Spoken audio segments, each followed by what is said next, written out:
Hello, അസ്സലാമു അലൈക്കും, നമസ്കാരം. എന്താണ് വിശേഷമൊക്കെ? അപ്പോൾ ഇന്ന് ഞാൻ ഉണ്ടാക്കാൻ പോകുന്ന കൂവ പായസമാണ്. കൂവ കുറുക്കിയത് എന്നൊക്കെ പറയും. എനിക്ക് ഭയങ്കര ഇഷ്ടമുള്ള സാധനമാണ് കേട്ടോ. അപ്പോൾ ഞങ്ങളവിടെ ഇതിന് കൂവ കുറുക്കിയത് എന്നാണ് പറയുക. അപ്പോൾ കൂവ പൊടിക്കുന്നത് മുതൽ കൂവ കുറുക്കുന്നത് വരെ ഉണ്ട് ഈ വീഡിയോയിൽ. അപ്പോൾ വീഡിയോ എല്ലാവരും ഒന്ന് മുഴുവനായിട്ട് കാണണേ. അപ്പോൾ കൂവപ്പൊടി ഉണ്ടാക്കാൻ വേണ്ടിയിട്ട് ഞാനിവിടെ 3 കിലോ കൂവയാണ് മേടിച്ചേക്കുന്നത് കേട്ടോ. അപ്പോൾ ഈ ഒരു തിരുവാതിരയുടെ ഈ സമയമൊക്കെ ആകുമ്പോഴല്ലേ കൂവ കാവത്തൊക്കെ ഉണ്ടാവുള്ളൂ. അപ്പോൾ ഈ സമയത്ത് കൂവ മേടിച്ചിട്ട് നമുക്ക് പൊടിയൊക്കെ ഉണ്ടാക്കി വെച്ചാൽ നോമ്പിനൊക്കെ കുറുക്കിയിട്ട് കുടിക്കാനൊക്കെ നല്ലതാണല്ലോ. പിന്നെ ക്ഷീണത്തിനും ആ നോമ്പിൻ്റെ ക്ഷീണത്തിനും പിന്നെ മൂത്രക്കടച്ചിലൊക്കെ വരുമ്പോഴൊക്കെ ഇത് കുറുക്കി കുടിച്ചാൽ പെട്ടെന്ന് ഭേദമാവുമല്ലോ. അപ്പോൾ അതിനൊക്കെ ആയിട്ടാണ് കേട്ടോ ഞാൻ കുറച്ചേ മേടിച്ചിട്ടുള്ളൂ. 3 കിലോനെ മേടിച്ചിട്ടുള്ളൂ. എന്നാലും ഞങ്ങൾക്ക് ഒരു വർഷത്തേക്കൊക്കെ ഉണ്ടാവും. ഞങ്ങളിവിടെ 3 ആളല്ലേ ഉള്ളൂ.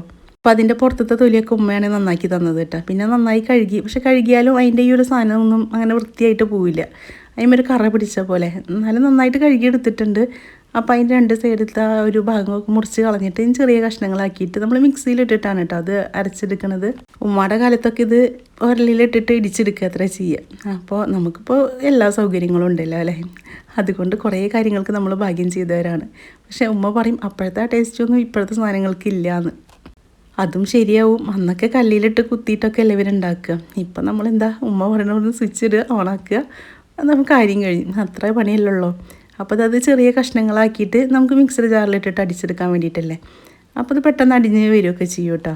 പിന്നെ കടയിൽ നിന്നൊക്കെ നമ്മൾ മേടിക്കുമ്പോൾ വിശ്വസിച്ചിട്ട് മേടിക്കാനൊന്നും പറ്റില്ലല്ലോ. അവരതിൽ കൊള്ളിപ്പൊടി കൂട്ടും അല്ലെങ്കിൽ എന്തെങ്കിലും പൊടി കൂട്ടും എന്നൊക്കെ അല്ലേ പറയുക. അപ്പോൾ ഇതൊക്കെ ആവുമ്പോൾ നമ്മളെ മക്കളൊക്കെ ചെറിയ മക്കളൊക്കെ ആണെങ്കിൽ അവർക്കും കുറുക്കി കൊടുക്കാനും എല്ലാറ്റിനും നല്ലതാണല്ലോ, ഒരു മരുന്നാണല്ലോ അത്. അപ്പോൾ അതൊക്കെ വിചാരിച്ചിട്ടാണ് ഞാൻ കുറച്ച് ബുദ്ധിമുട്ടിയാലും കുഴപ്പമില്ല, നമുക്ക് നല്ല സാധനം കിട്ടുമല്ലോ. സത്യം പറയുകയാണെങ്കിൽ ഇത് ഉമ്മാക്ക് പുഴുങ്ങി തിന്നാൻ വേണ്ടിയിട്ടാണ് മേടിച്ചത്. ഉമ്മാക്ക് ഇത് പുഴുങ്ങിയിട്ട് ഉപ്പിട്ടിട്ട് പുഴുങ്ങിയിട്ട് കഴിക്കാൻ ഭയങ്കര ഇഷ്ടമാണ്. അപ്പോൾ അങ്ങനെ 1 കിലോ ഞാൻ മേടിച്ചു. അപ്പോഴാണ് ഉമ്മാക്ക് പെട്ടെന്ന് ഷുഗർ കൂടിയിട്ട് വയ്യാതായത്. അപ്പം ഇനി ഇതും കൂടി കഴിച്ചാൽ കൂടുമല്ലോ എന്ന് വിചാരിച്ചിട്ട് പിന്നെ ഈ സാധനം ഇവിടെ ഇരുന്നാൽ നാശാവും ചെയ്യും. അപ്പോൾ ഞാൻ 2 കിലോനും കൂടി മേടിപ്പിച്ചിട്ട് അങ്ങനെയാണ് പൊടി ഉണ്ടാക്കാൻ നോക്കിയത്. ഞാനിത് വീട്ടിലിങ്ങനെ പൊടി ഉണ്ടാക്കാറില്ല കേട്ടോ. എനിക്ക് ലൈലാടെ വീട്ടിൽ നിന്ന് എൻ്റെ ഫ്രണ്ടിൻ്റെ വീട്ടിൽ നിന്ന് കൊടുത്തയക്കാറുണ്ട്. അല്ലെങ്കിൽ ഇവിടെ ശ്യാമളേച്ചി എന്ന് പറയും, ആ ചേച്ചി ഉണ്ടാക്കണ വീട്ടിൽ പോയിട്ട് മേടിച്ചിട്ട് കൊടുന്നു തരും. അപ്പോൾ അതൊക്കെ നല്ല വിശ്വസിച്ചിട്ട് മേടിക്കാൻ പറ്റുന്ന പൊടികളാണ്. കടയിൽ നിന്നൊക്കെ മേടിക്കുമ്പോഴാണ് അതിൽ മായമൊക്കെ കൂട്ടുക എന്ന് പറയുന്നത് കേട്ടേക്കുന്നത്. അതുകൊണ്ട് ഞങ്ങൾ ഇതുവരെയായിട്ടും കടയിൽ നിന്ന് മേടിച്ചിട്ടില്ല. അങ്ങനെ ഉണ്ടാക്കണ വീട്ടിൽ നിന്ന് മേടിക്കുക ചെയ്യുക. ഞാനിത് ആദ്യമായിട്ടാണ് കേട്ടോ വീട്ടിലുണ്ടാക്കുന്നത്. ഉമ്മൊക്കെ ആദ്യമൊക്കെ ഉണ്ടാക്കിയിരുന്നു. അപ്പോൾ ഇത് ഉമ്മ അപ്പുറത്ത് നിന്നിട്ട് പറഞ്ഞു തരുന്നുണ്ട് കേട്ടോ. അങ്ങനെയാണ് ഇപ്പോൾ ഞാൻ ഉണ്ടാക്കുന്നത്. അപ്പോൾ മിക്സർ ജാറിൽ കുറച്ച് വെള്ളം ഒഴിച്ചിട്ട് അടിച്ചെടുത്തിട്ടുണ്ട്. പിന്നെ പുതിയ തോർത്തും മുണ്ടെടുക്കണം, അല്ലെങ്കിൽ പുതിയ നല്ല വൃത്തിയുള്ള വെള്ളം മുണ്ടെടുത്താലും മതി. നമുക്കത് പിഴിഞ്ഞെടുക്കാൻ വേണ്ടിയിട്ടാണ്. ഈ തോർത്തും മുണ്ടെടുക്കാൻ പറയുന്നത് അതിന് കുറച്ച് അകലുണ്ടല്ലോ, അതിൻ്റെ എന്താ പറയുക, ഇഴക്ക് അകലുണ്ടല്ലോ. അപ്പോൾ അതുകൊണ്ടാണ് ഇതിൽ നമുക്ക് പിഴിഞ്ഞെടുക്കാൻ സുഖം. അപ്പോൾ അതുകൊണ്ടാണ് കേട്ടോ ഇത് എടുക്കാൻ പറഞ്ഞത്. അപ്പോൾ ഇനി അതിലേക്ക് കുറേ വെള്ളം ഒഴിച്ച് കൊടുക്കണം, നല്ല വെള്ളം ഒഴിച്ച് കൊടുക്കണം കേട്ടോ. കുറച്ചധികം തന്നെ വെള്ളം ഒഴിച്ച് കൊടുക്കണം. അപ്പോൾ ഞാൻ കുറച്ച് വെള്ളം എന്ന് ഒഴിച്ചപ്പോൾ കപ്പ് കൊണ്ട് ഇങ്ങനെ കുറച്ച് ദിവസമായിട്ട് ഒഴിച്ച് കൊടുക്കുകയായിരുന്നു. പിന്നീടാണ് ഉമ്മ പറഞ്ഞത് കുറേ വെള്ളം വേണം. അപ്പോൾ ഒരൊറ്റ പാത്രം കൊണ്ട് ഒഴിച്ച് കൊടുത്താൽ മതിയായിരുന്നു. അതെനിക്കറിയില്ലല്ലോ, അത് കാരണമാണ് ഞാൻ അങ്ങനെ ഒഴിച്ച് കൊടുത്തത്. അപ്പോൾ നിങ്ങൾ കുറച്ചധികം വെള്ളം ഒഴിച്ച് കൊടുത്തോളൂ കേട്ടോ. എന്നിട്ട് നമ്മൾ കൈ വെച്ചിട്ട് ഇങ്ങനെ നന്നായിട്ട് ഇങ്ങനെ ഇളക്കിയിട്ട് ഇങ്ങനെ കൊടുത്തിട്ട് അതിൻ്റെ ഒരു പൊടി ഉണ്ടല്ലോ അത് താഴത്തേക്ക് ആവണ വരെ ഇങ്ങനെ ഇളക്കി കൊടുക്കണം. ആ ചണ്ടിയിൽ നിന്നൊക്കെ അതിൻ്റെ എന്താപ്പോൾ അത് പറയാമെന്ന് എനിക്കറിയില്ല. കണ്ടില്ലേ, കൈ വെച്ചിട്ട് നമ്മളിങ്ങനെ ഞെരട്ടി കൊടുത്തിട്ട് ഇങ്ങനെ പിഴിഞ്ഞെടുക്കണം. അതിൻ്റെ എല്ലാ പൊടിയും അതിലേക്ക് പോണ പോലെ ആയിട്ട്. എങ്ങനെയാണെന്ന് എനിക്ക് ശരിക്കും പറഞ്ഞു തരാൻ അറിയില്ല കേട്ടോ. അപ്പോൾ അറിയണവരൊക്കെ ആണെങ്കിൽ ഒന്ന് ക്ഷമിക്കുക. നിങ്ങൾക്ക് വേണ്ടിയിട്ടല്ല അത്. അറിയാത്തവർക്ക്, എന്നെ പോലെ അറിയാത്തവരുണ്ടാവുമല്ലോ, അവർക്ക് വേണ്ടിയിട്ടാണ് കേട്ടോ. എന്നിട്ട് ആ ചണ്ടി ഇങ്ങോട്ട് പിഴിഞ്ഞെടുത്തിട്ട് നമുക്ക് ഒന്നും കൂടി അടിച്ചെടുക്കാൻ വേണ്ടിയിട്ടാണ്. അപ്പോൾ അതങ്ങനെ കൈ വെച്ചിട്ട് നമ്മളങ്ങനെ ചണ്ടി ഇതാക്കിയിട്ട് ഇങ്ങോട്ട് പിഴിഞ്ഞെടുക്കുക. അപ്പോൾ ഇത് ഞാൻ നിങ്ങൾക്ക് കാണിച്ചു തരണോ വേണ്ടതെന്ന് ആദ്യം വിചാരിച്ചു. പിന്നെ അല്ല, എന്നെ പോലെ അറിയാത്ത കുറേ ആൾക്കാരുണ്ടാവും. അപ്പോൾ അവർക്കും ചെയ്യാമല്ലോ. എനിക്കിപ്പോൾ ഇത് ചെയ്യാൻ പറ്റുമെങ്കിൽ നിങ്ങൾക്കും ചെയ്യാൻ പറ്റും. അപ്പോൾ കൂവപ്പൊടിയൊക്കെ നമുക്ക് വീട്ടിലുണ്ടാക്കിയെടുക്കാമല്ലോ. ഇതിനാണെങ്കിൽ വലിയ പണിയൊന്നുമില്ല. ഞാനും കുറേ ബുദ്ധിമുട്ടുള്ള പണിയാണെന്നൊക്കെ വിചാരിച്ചിട്ടാണ് ഇരുന്നിരുന്നത്. ഇപ്പോൾ ഞാൻ കുറേ ദിവസം മുന്നേ എടുത്ത് വെച്ച വീഡിയോ ആണ്. ഞാൻ വേണോ വേണ്ടേന്ന് വിചാരിച്ചിട്ട് അങ്ങനെ ഇരിക്കുകയായിരുന്നു. പിന്നെ എന്തായാലും അത് ഇടാലോ എന്ന് വിചാരിച്ചിട്ടാണ്. അപ്പോൾ ബാക്കിയുള്ളതും കൂടി ഇത് അടിച്ചെടുത്തിട്ട് ഇതിലേക്ക് ഇങ്ങനെ ഒഴിച്ചു കൊടുക്കുക. മിക്സർ ജാറിന് കേട് വരുമൊന്നുമില്ല കേട്ടോ. ഇനി അതുകൊണ്ട് പേടിക്കേണ്ട, നമുക്ക് വേഗം അടിഞ്ഞ് കിട്ടും. ഇത് അടിയാൻ ബുദ്ധിമുട്ടൊന്നുമില്ല. ഇതങ്ങനെ വീണ്ടും ഒഴിച്ച് കൊടുത്തിട്ട് നമ്മൾ കൈ വെച്ചിട്ട് നന്നായി ഞെരടി ഇങ്ങോട്ട് പിഴിഞ്ഞെടുക്കുക. അപ്പോൾ അതിൻ്റെ അടിയിലത്തെ ആ ഒരു പൊടി അതിൻ്റെ ഉള്ളിൽ ഇങ്ങനെ ഊറി വരുമല്ലോ, കണ്ടില്ല, ഇങ്ങനെ ആക്കിയിട്ടാണ് എടുക്കുക കേട്ടോ. അപ്പോൾ ഈ ഒരു പാത്രത്തിലല്ല, വേറൊരു പാത്രത്തിലേക്കും കൂടി ഉണ്ടായിരുന്നു. എൻ്റെ വീഡിയോ ആദ്യമായിട്ട് കാണുന്നവരാണെങ്കിൽ, സബ്സ്ക്രൈബ് ചെയ്യാത്തവരാണെങ്കിൽ ഒന്ന് സബ്സ്ക്രൈബ് ചെയ്യൂ കേട്ടോ. അതുപോലെ ബെല്ലൈക്കൺ ഓണാക്കിയൊക്കെ ലൈക്ക് ചെയ്യുക, ഷെയർ ചെയ്യുക, കമൻറ്റ് ചെയ്യുക. അപ്പോൾ അതൊക്കെ ഞെരടി പിഴിഞ്ഞെടുത്തിട്ടുണ്ട്. ഇനി നമുക്കിതൊന്ന് എല്ലാം കൂടിയിട്ടൊന്ന് പിഴിഞ്ഞെടുക്കണം. കണ്ടില്ലേ, ഞാൻ ഇതാ പറഞ്ഞ് തോർത്തും കൊണ്ടുകൊണ്ട് നമുക്ക് പിഴിയാൻ സുഖമാണെന്നുള്ളത്. കണ്ണിയകലില്ലാത്ത തുണിയിലൊക്കെ ആണെങ്കിൽ നമുക്കിങ്ങനെ പിഴിഞ്ഞാൽ അതിങ്ങോട്ട് കിട്ടില്ല. ഇതാകുമ്പോൾ നമുക്ക് ഇങ്ങനെ കൈ വെച്ചിട്ട് പിഴിയാൻ പറ്റും. പിന്നെ അരിപ്പ് വെച്ചിട്ടൊന്നും ഇത് അരിച്ചെടുക്കാനും പറ്റില്ല. ഇത് ഇങ്ങനെ തന്നെ ആക്കിയിട്ട് എടുക്കണം അത്രേ. അപ്പോൾ വേറെ തുണീനെയും കാട്ടി എനിക്ക് എളുപ്പമായിട്ട് തോന്നിയത് ഈ ഒരു തോർത്തുമുണ്ട് തന്നെയാണ് കേട്ടോ. ഇതിൽ പിഴിഞ്ഞെടുക്കാൻ നമുക്ക് സുഖമാണ്. കണ്ടില്ല, ഇതിലൊരു തുള്ളി വെള്ളം പോലും ഇല്ലാതെ ഇത്രയും നന്നായിട്ട് പിഴിഞ്ഞെടുക്കാൻ പറ്റുന്നുണ്ട്.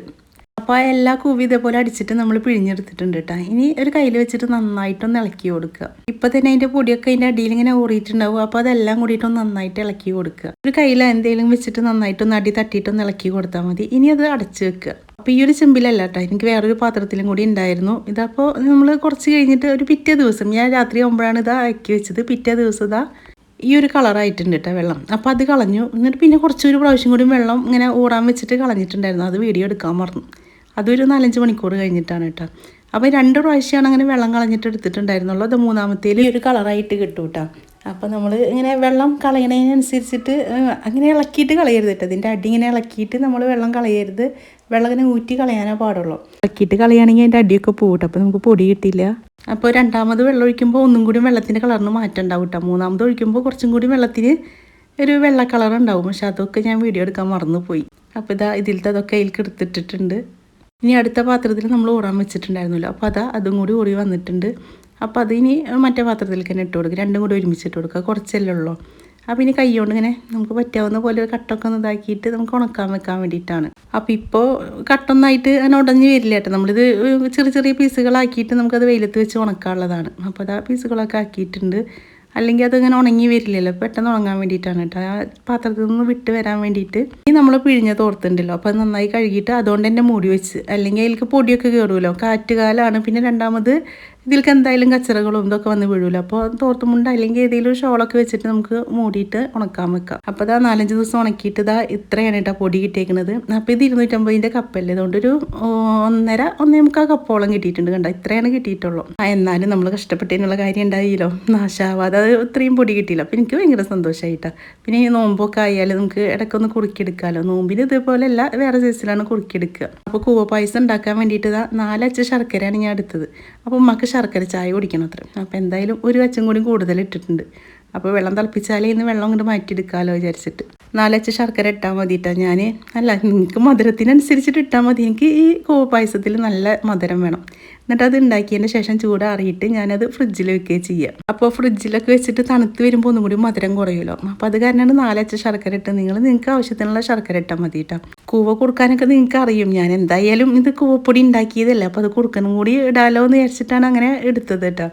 അപ്പോൾ ഞാൻ കുറച്ച് കൂവപ്പൊടി എടുത്തിട്ടുണ്ട്. അത് വെള്ളത്തിൽ കലക്കി എടുത്തിട്ടുണ്ട്. അപ്പോഴത്തേനും ശർക്കര അവിടെ ഒന്ന് തിളച്ച് വരട്ടെ. ശർക്കര തിളച്ചതിന് ശേഷം നമുക്ക് ഊറ്റിയിട്ട് അതിൻ്റെ കച്ചറൊക്കെ കളയാനുള്ളതാണല്ലോ. അപ്പോൾ അതാ വെള്ളം വെച്ചിട്ടുണ്ട്. അപ്പോൾ എപ്പോൾ കൂവ പായസം ഉണ്ടാക്കുകയാണെങ്കിലും കുറച്ചധികം ഉണ്ടാക്കും കേട്ടോ. ഒന്ന് ഇന്ന് കഴിക്കാനും നാളേക്ക് തണുപ്പിച്ച് കഴിക്കാൻ വേണ്ടിയിട്ടും. അപ്പോൾ അതാ ശർക്കര കലിഞ്ഞ് വന്നിട്ടുണ്ട്. ഇനി നമുക്കതൊരു പാത്രത്തിലേക്ക് അരിച്ചെടുക്കാം. അപ്പോൾ അതിന് കുറച്ച് ശർക്കര ചായകൾക്കും കൂടി വേണമല്ലോ. അപ്പോൾ തന്നെ വേറൊരു പാത്രത്തിലേക്ക് അരിച്ചെടുത്തിട്ടുണ്ട്. അപ്പോൾ അതിൽ നിന്ന് കുറച്ച് ഞാൻ ചായക്കുള്ള മാറ്റിയെടുത്തിട്ട് ബാക്കിയുള്ള ഇതിലേക്ക് തന്നെ ഒഴിച്ച് കൊടുക്കുന്നുണ്ട് കേട്ടോ, കൂവ കൊടുക്കാൻ വേണ്ടിയിട്ട്. മുന്നൊക്കെ ഞങ്ങൾക്ക് അച്ഛമ്മയുടെ വീട്ടിൽ നിന്ന് കൊണ്ടുവരാറുണ്ട് കേട്ടോ കൂവ കുറുക്കിയത്. കാരണം ഞങ്ങൾ ഉണ്ടാക്കാറില്ല. ഇപ്പോൾ അവിടുത്തെ ചേട്ടൻ മരിച്ചതിന് ശേഷം അച്ഛമ്മ അങ്ങനെ ഒരു ആഘോഷങ്ങളും ആഘോഷിക്കാറില്ല. അപ്പോൾ ഇപ്പം ഞങ്ങൾ തിരുവാതിരക്ക് നമ്മളെല്ലാ ആഘോഷങ്ങളും ആഘോഷിക്കും. ക്രിസ്മസിന് കേക്ക് നമ്മൾ വീട്ടിലുണ്ടാക്കും, അല്ലെങ്കിൽ മേടിക്കും. അതേപോലെ ഓണത്തിന് ഞങ്ങൾ വീട്ടിൽ സദ്യ ഉണ്ടാക്കും. അതുപോലെ നമ്മളിപ്പോൾ ഒരേ സമയത്തല്ല ഓരോ സാധനങ്ങൾ മേടിക്കാൻ കിട്ടും. അപ്പോൾ ഈ ഒരു സമയത്താണ് കൂവ കൊടുക്കുക അല്ലെങ്കിൽ പുഴുക്കുണ്ടാക്കുക. അപ്പോൾ ഈ സാധനങ്ങളൊക്കെ ഞങ്ങൾ ഉണ്ടാക്കും കേട്ടോ. അത് ഞാൻ ജനിച്ച് വളർന്ന നാട് അങ്ങനെയാണ്. ഞാൻ ചിറ്റണ്ട വടക്കാഞ്ചേരി അടുത്താണ് എൻ്റെ സ്വന്തം വീട്. അപ്പോൾ അവിടെ ഞങ്ങൾ അങ്ങനെ ഒരു മതത്തിൻ്റെ ഒരു ഇത് അങ്ങനെ ആയിട്ടൊന്നും ഞങ്ങൾ ജീവിച്ചിട്ടില്ല. ഞങ്ങൾ എല്ലാ മതങ്ങളും നമ്മൾ പറയില്ല ഒന്നാണെന്നുള്ള പോലെ. അപ്പോൾ അതുപോലെ എല്ലാ ആഘോഷങ്ങൾക്കും ഞങ്ങൾ അതാതായ ഭക്ഷണങ്ങൾ, ഹലാലായ ഭക്ഷണങ്ങൾ ഞങ്ങൾ ഉണ്ടാക്കി കഴിക്കും. അപ്പോൾ അത് കാരണം ഞങ്ങൾക്ക് അങ്ങനെ തിരുവാതിര, ഓണം അല്ലെങ്കിൽ ക്രിസ്മസ് അങ്ങനെയൊന്നും വേർതിരിവില്ല. അതിനൊക്കെ എന്താ നമ്മൾ ഉണ്ടാക്കി കഴിക്കാൻ പറ്റുക, ഉണ്ടാക്കി കഴിക്കും. ഇപ്പോൾ ഞാനൊക്കെ മദ്രസയിലേക്ക് പോകുമ്പോൾ കേട്ടിരുന്നത് ശിവൻ്റെ അമ്പലത്തിലത്തെ പാട്ടാണ്. മദ്രസയിൽ പോണ വഴിയിലാണ് അമ്പലമുള്ളത്, ശിവൻ്റെ അമ്പലമുള്ളത്. അപ്പോൾ അവിടെ പാട്ട് വെക്കുമല്ലോ, 5:30 പാട്ട് വെക്കും. മദ്രസയിലേക്ക് പോണ വഴിക്ക് ഞങ്ങൾ ആ പാട്ട് കേട്ടിട്ടാണ് പോയിരുന്നത്. അപ്പോൾ അത് കാരണം ഞങ്ങൾ ആ നാടിൻ്റെ പ്രത്യേകതയാണ്. അങ്ങനെ ഒരു മതത്തിന് നമ്മൾ എല്ലാ മതവും ഒരുപോലെയാണ് ഞങ്ങൾ അവിടെ കണ്ടിരുന്നത്. അപ്പോൾ അത് ഞങ്ങളെ മക്കൾക്കും പറഞ്ഞ് മനസ്സിലാക്കി കൊടുത്തിട്ടുണ്ട്. അപ്പോൾ ഇപ്പോൾ പറഞ്ഞ് നമ്മൾ കൂവ കൊടുക്കണേലേക്ക് എത്തിയില്ല അല്ലേ. അപ്പോൾ ശർക്കരയൊക്കെ നന്നായി തിളച്ച് വന്നപ്പോൾ നമ്മൾ കൂവപ്പൊടി അരിച്ചിട്ട് ഒഴിച്ച് കൊടുത്തിട്ടുണ്ട് കേട്ടോ. ഇനി അതിലെന്തെങ്കിലും കച്ചറകൾ ഉണ്ടെങ്കിലോ വിചാരിച്ചിട്ട് ഞാൻ അരിച്ചിട്ടാണ് ഒഴിച്ച് കൊടുത്തിട്ടുണ്ടായിരുന്നത്. പിന്നെ അതിലേക്ക് ഒരു നുള്ളു ഉപ്പിട്ട് കൊടുത്തു. പിന്നെ അതാ നാളികേരം ഇട്ട് കൊടുത്തു.